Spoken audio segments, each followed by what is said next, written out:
il a mal fait de rendre certains importants. Il a mal fait peut-être de valoriser certaines personnes qui de leur vie ne pouvaient jamais imaginer même porter une veste et avoir le respect qu'ils ont aujourd'hui. Je suis personnellement contrariée et choquée de voir que l'on envoie des missions entières, puisque ça c'est la deuxième fois que l'on vient attaquer la résidence pendant ma présence ici, et même quand nous sommes absents, parce que nous sommes libres de nos mouvements. La deuxième fois qu'on vient attaquer, je suis là, pour, soi-disant, la mission de m'éliminer physiquement.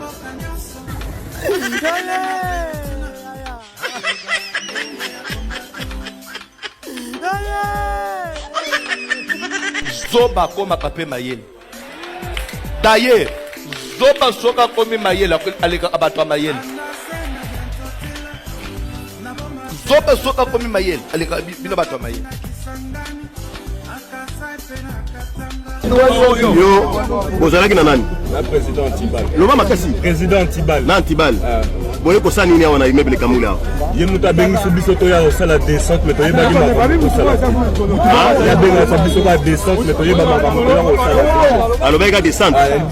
Oh immeuble ya batu na Gombe awa. Biso to ye bagi pété chef. Mais siko babiloko batu oyo papier na 4 minutes ko babuki banani basali yango. Biso pété. Zaka batu musiko ko za ba groupe belé. O biso to uti DGC ba musu ba uti ba commune musu ba limité to yebi ba ngote mais o bisa DGC ila ki pena na ndinga kimia chef petit ozo na tozo na pena ndinga kimia ba to limité ne ba check trouble. Non. Batu nini yo lobi bozaki na nani bozaki na ya. Na Antibal ah. Est-ce que yebi ba dégâts salimi na kati awa? Biso to zaki l'idée. O yebi ba dégâts salimi na kati awa. Yebi te chef. OK, merci beaucoup. Merci beaucoup. Oya séjour ya Kisangani. Salama tellement que mokonza mboka zakuna na province na délégation bakeko célébrer ba victime na biso ba kufa martyr wana. Nango biso pe ba yimboka bana mboka pe ya force du progrès base du kunga. Tozaki na kati ya ko marché. Tozo marché ndenge totambolaka na mboka na biso ndenge ezalaka. To bandai ko uta boulevard Tchatiti tozoya vers GLM koto bima hotel Mutaka. Tokomi liboso ya ex-président nani Joseph Yogi Kanambe.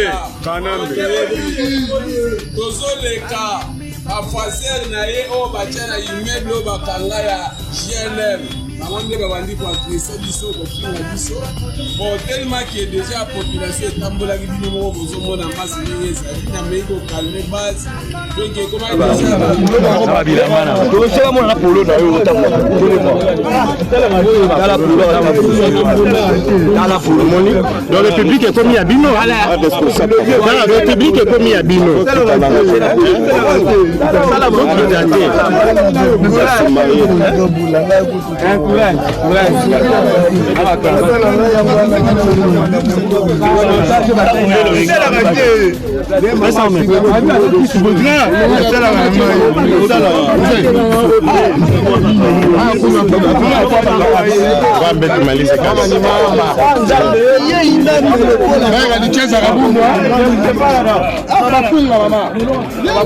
Non, c'est pas normal.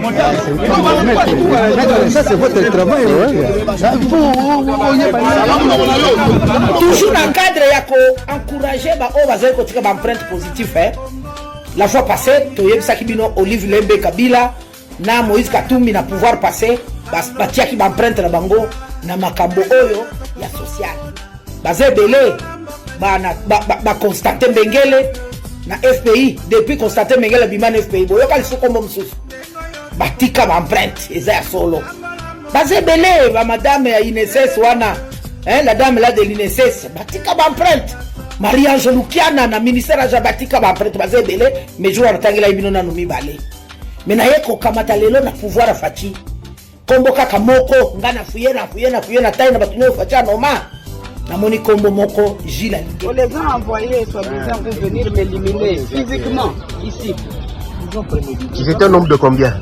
Bon, je ne sais pas estimer ils étaient au nombre de combien, mais ils étaient très nombreux. Les images, les quelques images qui ont été prises vers la fin, quand ils ont commencé à les maîtriser.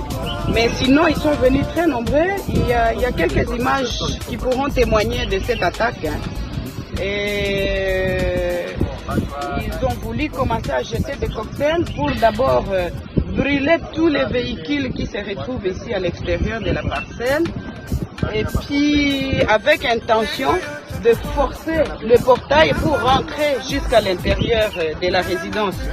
Et en résumé, moi je dirais que tout ceci est la conséquence de la violation du périmètre sécuritaire de la résidence du président honoraire de la République démocratique du Congo, Joseph Kabila Kabange, qui, selon moi et pour moi, est et restera le père de la démocratie de ce beau et grand pays, la République démocratique du Congo. Nous allons résister parce que nous sommes dans notre pays. Nous sommes nés ici, au Congo. Nous avons grandi ici. Nous avons étudié ici. Nous produisons jusqu'aujourd'hui ici au Congo. Je ne sais pas si c'est ce genre de bandits qui peuvent nous convaincre d'abandonner notre pays et notre population. Non. J'interpelle le président de la République actuel. J'interpelle l'ex-ministre de la Défense, M. Jean-Pierre Bemba, qui selon, entre guillemets, les informations reçues, était à la base de la destruction du périmètre sécuritaire de la résidence du président honoraire de la République démocratique du Congo, juste et seulement pour chercher la voie de passage de ce camion et aller construire sur son chantier qui se trouve à quelques mètres d'ici. Vous voyez maintenant les résultats de ce que vous avez cherché. Vous êtes content. J'en profite pour demander à Dieu, mon Seigneur, et faire les vœux que, mon Dieu, tous ceux qui veulent du mal à mon mari, à sa famille biologique, à ses enfants, sa famille politique, et de surcroît au peuple congolais, parce que le président Joseph a beaucoup de gens qui espèrent en lui. Je vous demande, Seigneur, dans votre justice, de vous en occuper, parce que il a mal fait de rendre certains importants. Il a mal fait peut-être de valoriser certaines personnes qui de leur vie ne pouvaient jamais imaginer même porter une veste et avoir le respect qu'ils ont aujourd'hui. Je suis personnellement contrarié et choqué de voir que l'on envoie des missions entières, puisque ça c'est la deuxième fois que l'on vienne attaquer la résidence pendant ma présence ici, et même quand nous sommes absents, parce que nous sommes libres de nos mouvements. La deuxième fois qu'on vient attaquer, je suis là, pour, soi-disant, la mission de m'éliminer physiquement. Personne n'est éternel sur la terre des dieux. Nous sommes tous locataires. Mais en attendant, ces gens, les cadiotistes qui sont envoyés ici chez moi, ne réussiront pas de nous éliminer parce que ils n'ont pas le pouvoir sur le souffle de vie. Ensemble avec leurs commanditaires, Seigneur, occupez-vous de tous. Parce que moi je crois et j'ai la foi que la justice divine va faire son travail. Voilà. Ta force du progrès, menace na présidence ya GLM. Tu éviter ceux qui va tenir bango pas nani. Nde bozomona wana ta force du progrès. Ta force du progrès, menace na présidence ya GLM. Tu éviter ceux qui va tenir bango pas nani. Nde bozomona wana ta force du progrès.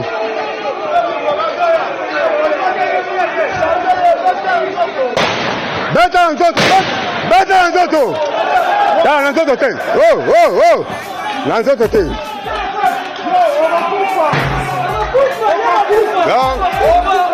Ah, bozomona ta force du progrès menace. Na GLM. Ta force du progrès, IDPS et menace. Yewana. Oh, zomona, yewana drapeau IDPS yewana zoki.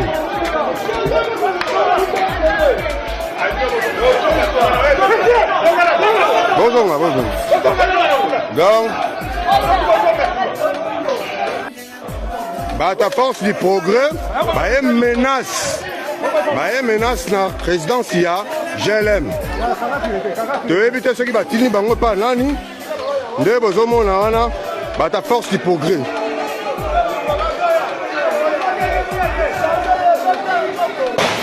Beta nzoto. Ta nzoto te. Oh. Nzoto te.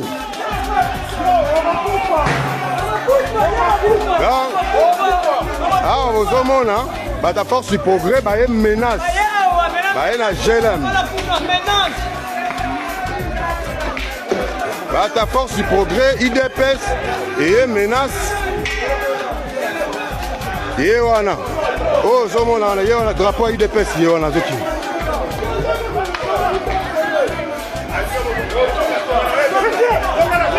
Bonjour. Donc,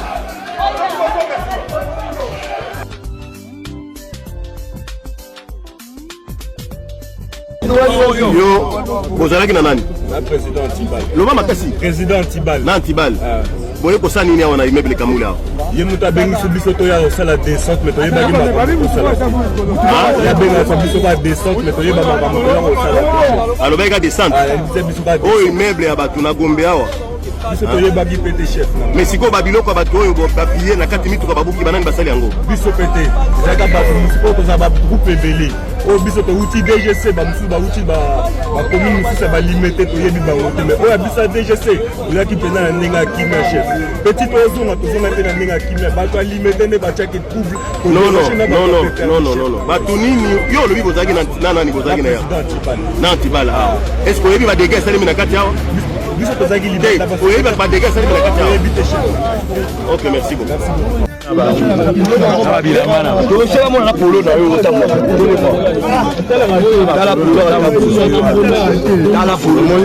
le public est commis à Bino. Dans le public est commis à Bino.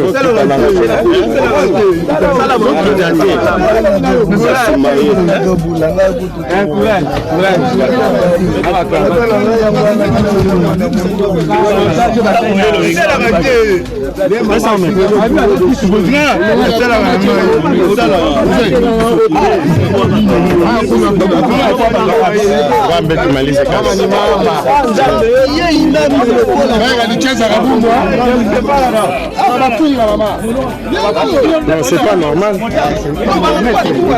Ça c'est votre travail.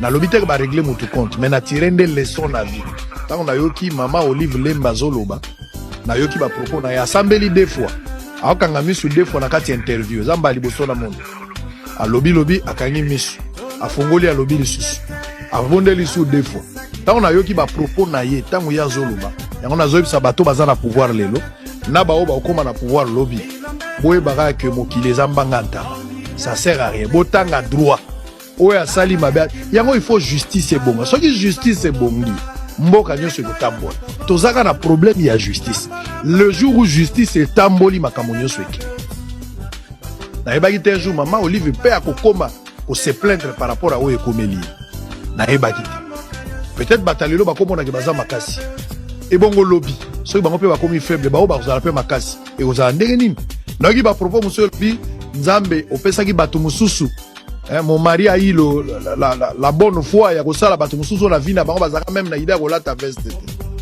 j'ai l'impression d'être en face de deux groupes des anciens pauvres qui se disputent bazo vanter richesse bato nyonso bazalaki na eloko te mais baza koswana oyo asalaki boyo asalaki c'est pas intéressant toi on a besoin de spectacle wana te ba Joseph Kabila na mwasi na ye ou tout autre congolais azali libre à circuler place azali à kovanda place faut pas sécuriser il faut pas zalaka ancien président c'est un congolais a droit na bango oyo aza congolais il faut azala libre azala sécuriser na ndenge moko na contre ba considération te ya bemba afungolaka nzela wana mama Olive azoloba azala ba preuve ya makambo azoloba mais néanmoins soki eza ya solo que force du progrès motaye ko attaquer je n'ai pas de preuve eza ba propos na ye en tout cas na kotelemela yango na dernière énergie et la justice esengeli esalama pour remettre bango na ba droit na bango ça je ne peux pas être d'accord soki pesa force du progrès te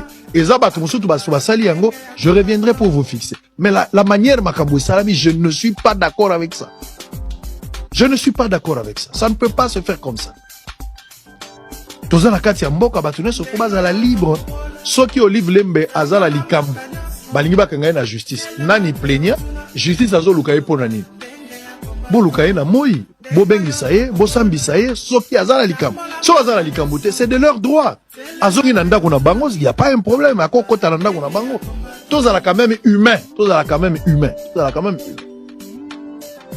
Joseph Kabila oyo par rapport ya moto a forage nani akozala mwa moto malamu na yebi te na lobi te ke moto malamu azala bango mibale mais il y a les moins mal moto a forage azotambola aza libre est-ce que par rapport ya Olive eza lokola bon na côté bolimbisa monoko na ngai mais na lobi ka que botika nanu makambo wana na ndimite que UDPS atindi bato na ko défendre UDPS mais soki ezali bango justice il faut akanga bato il faut sambisa bango et puis il faut fixer opinion par rapport à ce qui s'est passé parce que bato bakenda kuna intention na bango to yibite soki babomaki soki eloko moko ekomamaki na minute to tokoma na likambo nini bokoloba nani atindaki bino bo se retrouvaki wana ndenge nini c'est quoi le problème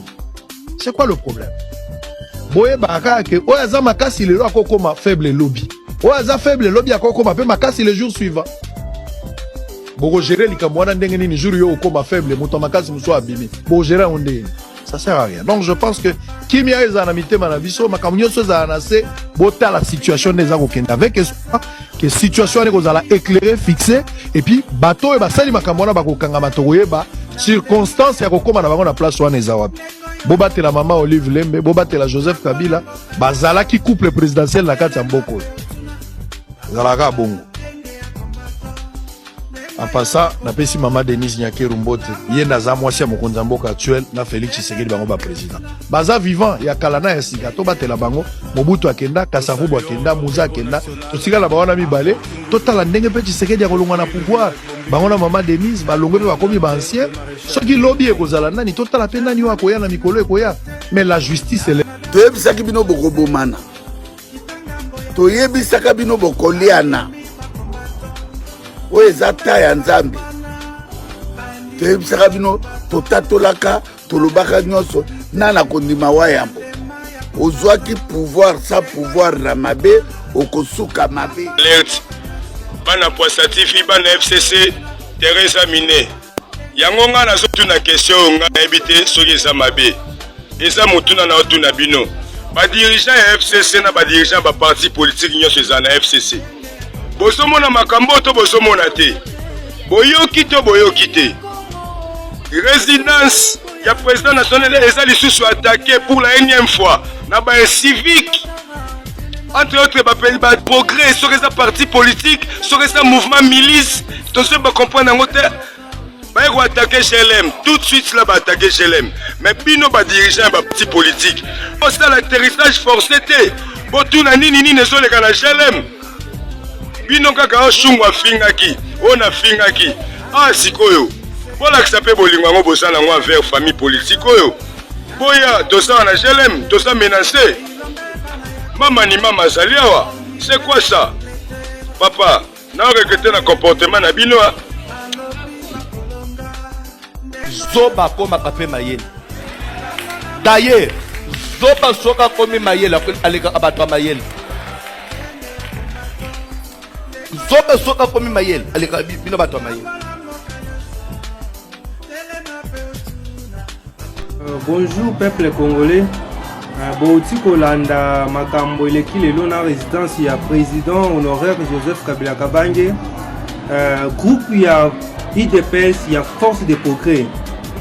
Bakei na attention ko bon maman Olive Lembe lelo mercredi le 31 juillet comme ça. Bakei ko bomaye bana betu. Mabe nini Joseph Kabila Kabange asali.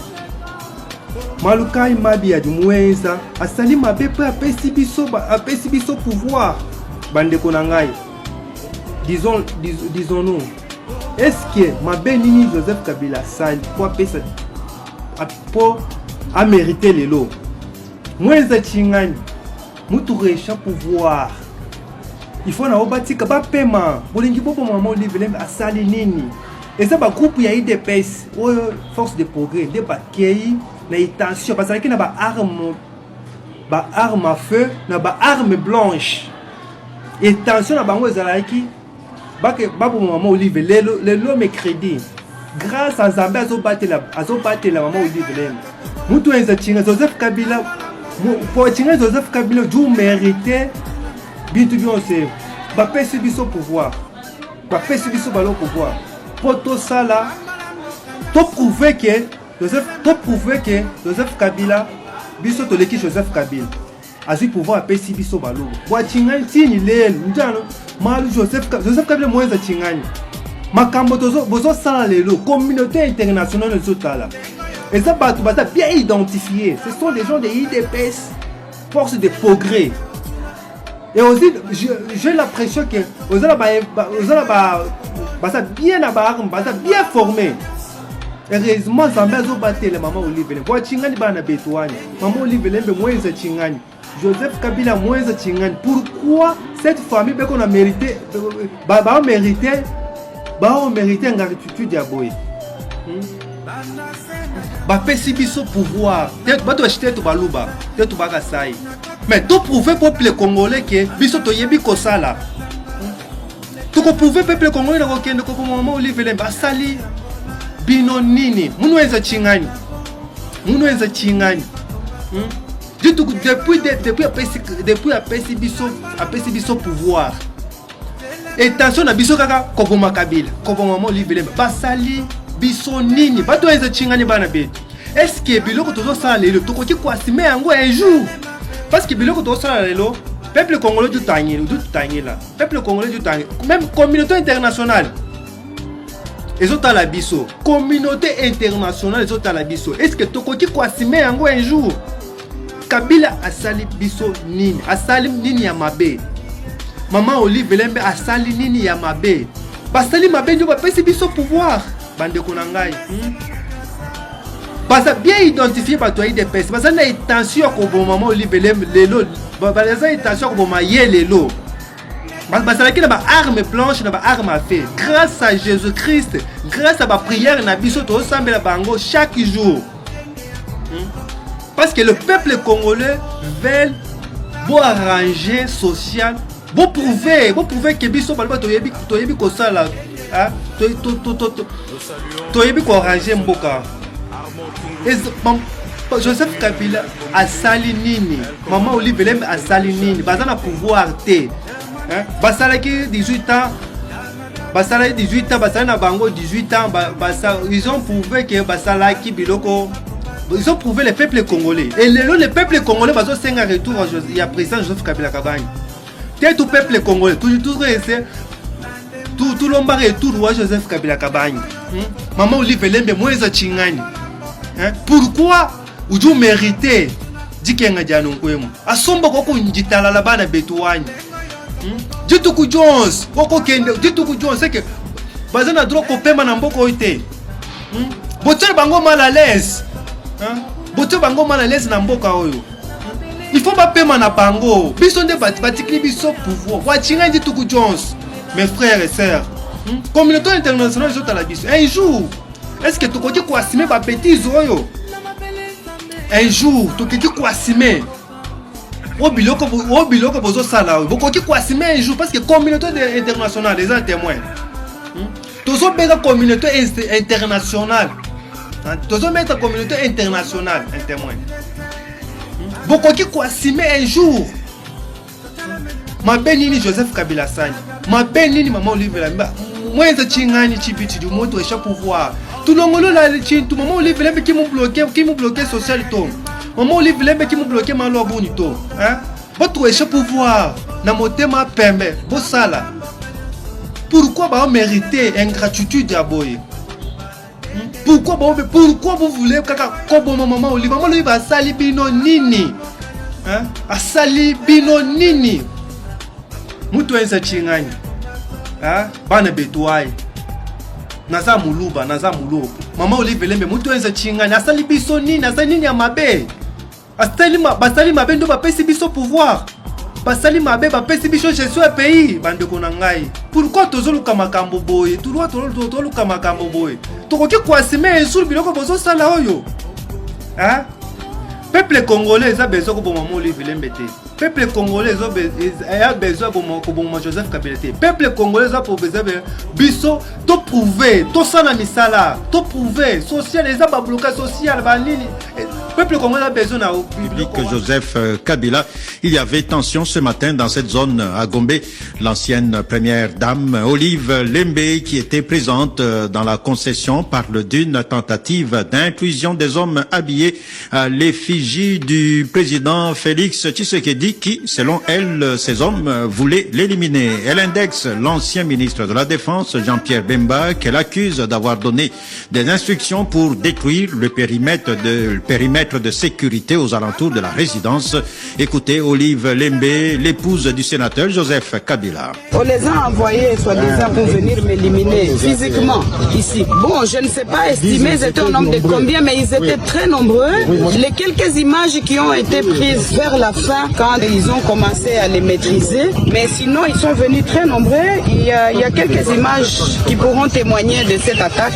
Ils ont voulu commencer à jeter des cocktails pour d'abord brûler tous les véhicules qui se retrouvent ici à l'extérieur de la parcelle et puis avec intention de forcer le portail pour rentrer jusqu'à l'intérieur de la résidence. En résumé, moi je dirais que tout ceci est la conséquence de la violation du périmètre sécuritaire de la résidence du président honoraire de la République démocratique du Congo, Joseph Kabila Kabangi, qui, selon moi et pour moi, est et restera le père de la démocratie de ce beau et grand pays, la République démocratique du Congo. Nous allons résister parce que nous sommes dans notre pays. Nous sommes nés ici au Congo. Nous avons grandi ici, nous avons étudié ici, nous produisons jusqu'aujourd'hui ici au Congo. Je ne sais pas si c'est ce genre de bandits qui peuvent nous convaincre d'abandonner notre pays et notre population. Non, j'interpelle le président de la République actuelle, j'interpelle l'ex-ministre de la Défense, M. Jean-Pierre Bemba, qui selon, entre guillemets, les informations reçues, était à la base de la destruction du périmètre sécuritaire de la résidence du président honoraire de la République démocratique du Congo, juste et seulement pour chercher la voie de passage de ce camion et aller construire sur son chantier qui se trouve à quelques mètres d'ici. Vous voyez maintenant les résultats de ce que vous avez cherché. Vous êtes content. Olive Lembe, l'épouse du sénateur Joseph Kabila, et qui sont les... Depuis le village de Mbili, elle commande commandant le maréchal